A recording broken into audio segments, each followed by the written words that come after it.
Bonjour to welcome back to our channel. Today we are taking you to Dreux. We are out of our region, so on y va.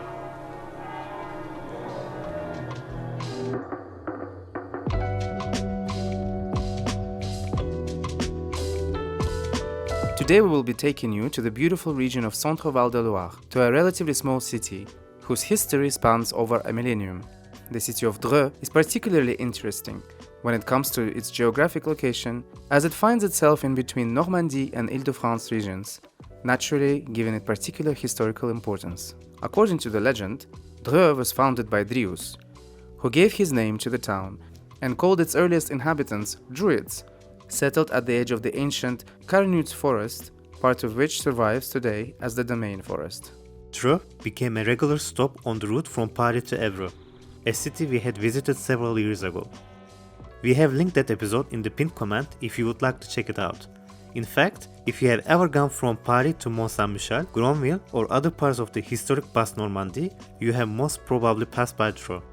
But anyway, if we rely on documented history of the city, then Dreux begins its story in the Middle Ages, when the town developed on the left bank of the Blaise River, a source of water and economic activity, particularly the wool and drapery industry. Its chateau, whose grounds we will be visiting later today, was considered to be among the most powerful in the region, guarding against the influences of the Dukes of Normandy and other not-so-friendly neighbors.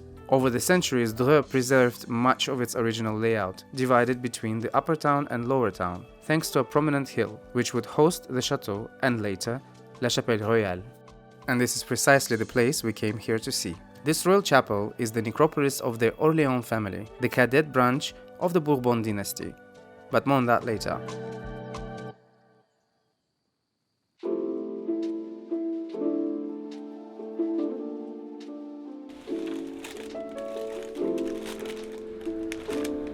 It looks a lot, but in reality we will finish it 5 minutes maximum. And one thing, 2 coffees with milk, coffee, and not small one, and then 4 pastries, everything is €10. You don't find prices like this anymore. Super excited about today. It was supposed to be grey, but it's not. It's beautiful. So the plan is to go to the church, film that, then pass by the royal domain, where the family of Louis-Philippe is buried, then pass by Beffroi, or Belfry in English, I think, and maybe other things. So let's see.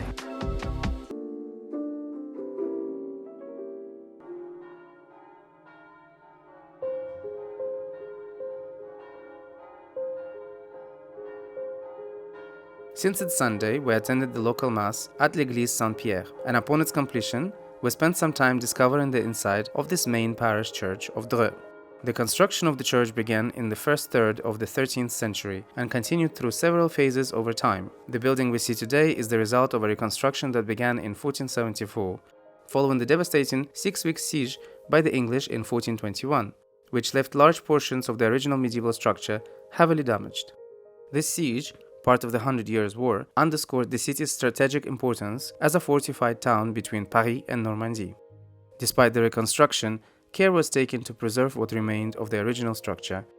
The completion of the church's facade in the early 16th century was entrusted to Jean de Moulin, a master mason, in collaboration with Clément Métezeau, the same architect responsible for the nearby Beffroi, which we'll pass by later.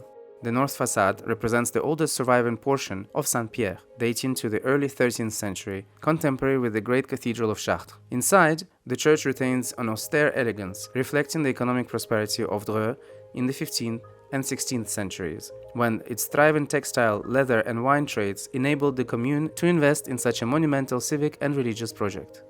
Visitors can also admire the buffet d'orgue from 1614, intricately carved, housing the instrument created by Aristide Cavaillé-Coll between 1867 and 1868. The vibrant stained glass windows, along with several of the originals, continue to illuminate the interior. The North Tower was finished in 1576 in the Renaissance style, whereas the South Tower was never completed, giving the church an unusual asymmetry. This is not so uncommon, as we can see something similar with cathedrals in Soissons, Auxerre, and Sens, just a few cities we have already visited and shared on our channel. The southern transept, however, was completed in the early 17th century.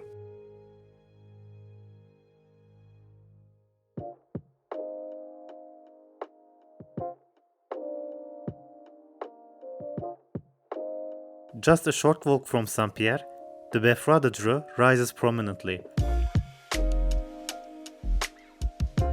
Constructed from 1512 to 1537, this edifice was commissioned during a period of economic prosperity, reflecting the growing wealth and influence of Dreux bourgeoisie. Standing at 35 meters tall, the Beffroi functioned as both a mairie and a watchtower, allowing officials to monitor the town and surrounding countryside for fires, military threats, or civil disturbances.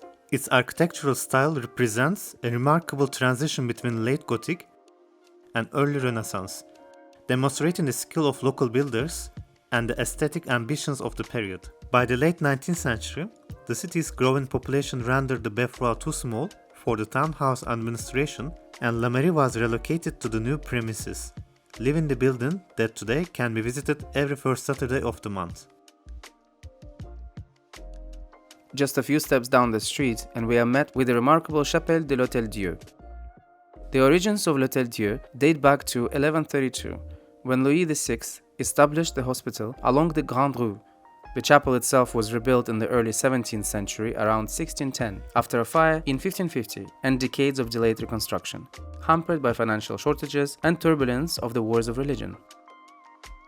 A plaque on the facade notes that Catherine de Médicis contributed the timber for the chapel's roof. The former Chapelle Saint-Jean was originally part of the hospital complex. Today it serves as a venue for exhibitions and cultural events.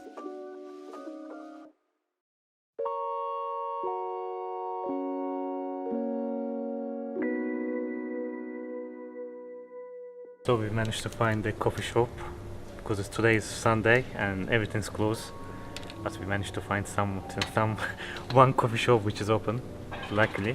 Things that we wanted to see are open.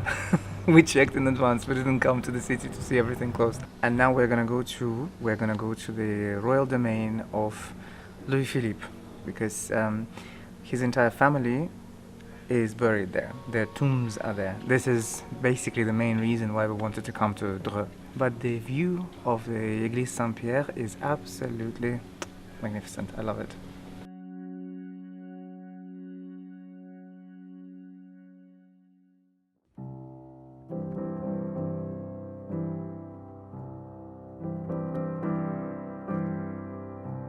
After our coffee break, we headed out to the star of the city, the royal domain of Dreux. As we get close to the domain, the layers of history deepen. You just sense something here. This site's occupation spans nearly a millennium, beginning as a fortified stronghold perched on a strategic high hill that once served as a frontier with Normandy. So, they gave us audio guide, and we're just following. Well, now we're not following. We're being naughty. We're not following, but we have the sense, so we're gonna go. Sinan just walked off somewhere. I just wanted to say that this place looks amazing. It doesn't look so grand when you're looking at it online, but it's quite large, and we're basically within the grounds of the old chateau. So we are learning history with the audio guide that activates by itself. The new circuit takes you around the domain, starting with the park. In the Middle Ages, this height was occupied by the Château de Comte de Dreux, one of the key fortresses on the western frontier of the Capetian domain. Its earliest major component, the dungeon, built in 1136, survives as one of the principal medieval remains of the site today. The fortress suffered during the wars of religion.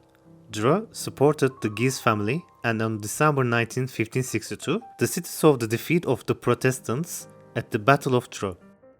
Later, Henry IV besieged the city in 1590, failed, but returned in 1594. Dreux was looted and the fortress dismantled, but the collegiate church and the bishop's house were not affected. Since 1611, the fortress belonged to the Bourbon family, until Louis XV ceded the estate to Charles de Bourbon, Count of Eu.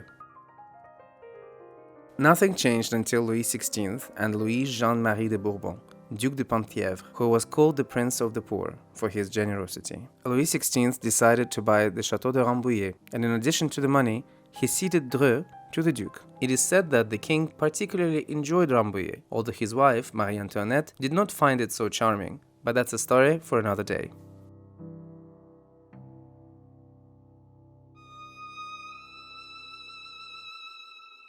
The Duke had been deeply affected by the death of his wife, Marie-Thérèse Félicité d'Este, and then those of his children. Before leaving Rambouillet, he asked the king for permission to take the bodies of the deceased, which he had placed in 1783 beneath the collegiate church of Dreux. Then came the revolution, which saw his daughter-in-law, the Princess of Lamballe, whom he loved dearly and for whom he had built the shell house at Rambouillet, brutally executed in Paris, mutilated with her head paraded on a pike on September 3, 1792. Shortly after, Louis XVI was guillotined on January 21, 1793, and the Duke died of grief in March of the same year.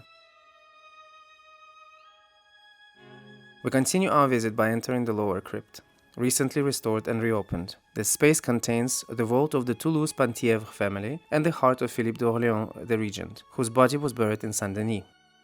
Of the family, only Louise Marie-Adélaïde de Bourbon-Penthièvre, Duchess of Chartres, remained, and she inherited this estate. She did not love her husband, Louis-Philippe d'Orléans, who would become known as Philippe Égalité.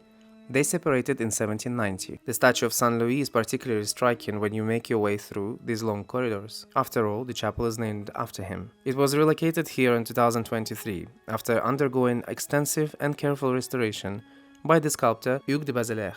It was Louis-Philippe d'Orléans who voted for the execution of Louis XVI, but found himself in the same position as the king a few months later. During the revolution, the original crypt was desecrated. It was Louise Marie, the mother of the future Louis-Philippe, who in 1816, shortly after her return from exile in Spain, purchased back the domain and commissioned the construction of a funerary chapel on the former location of the medieval fortress. Her objective was to revive the family's mausoleum and turn it into a space of remembrance. As we go up the beautiful central staircase, we are met with a miniature model of the first neoclassical chapel that stood here. When Louis-Philippe became king of the French in 1830, he expanded the chapel significantly to create a full dynastic necropolis for the House of Orléans, a kind of Saint-Denis des Orléans. The new chapel was built in a Neo-Gothic style. Inside the deambulatoire, tombs honor Orléans family members, including King Louis-Philippe I, Queen Marie-Amélie, Madame Adélaïde, and their children. In most tombs there are bodies. Some are topped with the recumbent statues, others are not.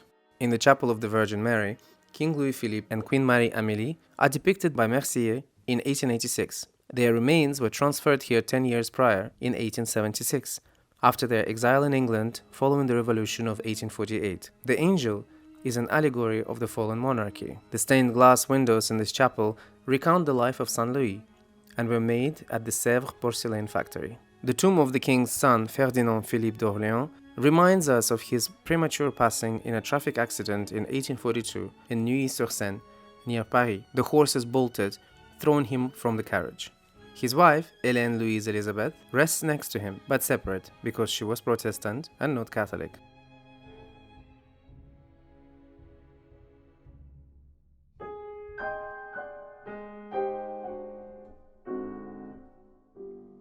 The circuit then continues to the smaller crypt, where the cenotaphs of the brothers of Louis-Philippe, Louis-Charles d'Orléans and Antoine-Philippe d'Orléans can be found. The route then reaches the circular crypt, which contains the tombs of Henri VI, Comte de Paris, his wife, Isabelle d'Orléans-Bragance, and several of their descendants. We then ascended into the nave of the chapel, where several notable works are housed. They were created based off designs by leading artists, including Delacroix, Vernet, Flandrin, and architectural contributions inspired by Viollet-le-Duc. The technical excellence of Sèvres continues to shine in the stained glass windows. They depict saints and apostles. The organ, installed in 1845, is by Aristide Cavaillé-Coll.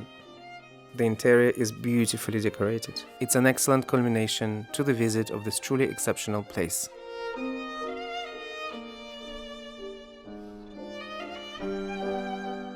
As we were leaving, it became evident to us that the Domaine Royale de Dreux embodies dynastic ambition and personal grief that are portrayed through artistic expression and authentic French excellence. If you ask us whether Dreux is worth a visit, we definitely recommend it, just for its historic richness alone. This city may be small and quiet, but it definitely packs a punch when it comes to French history, and that's exactly what we came here for today. So thank you so much for joining us today. We hope you enjoyed this episode as much as we enjoyed making it, and let us know in the comments. And until the next one, au revoir.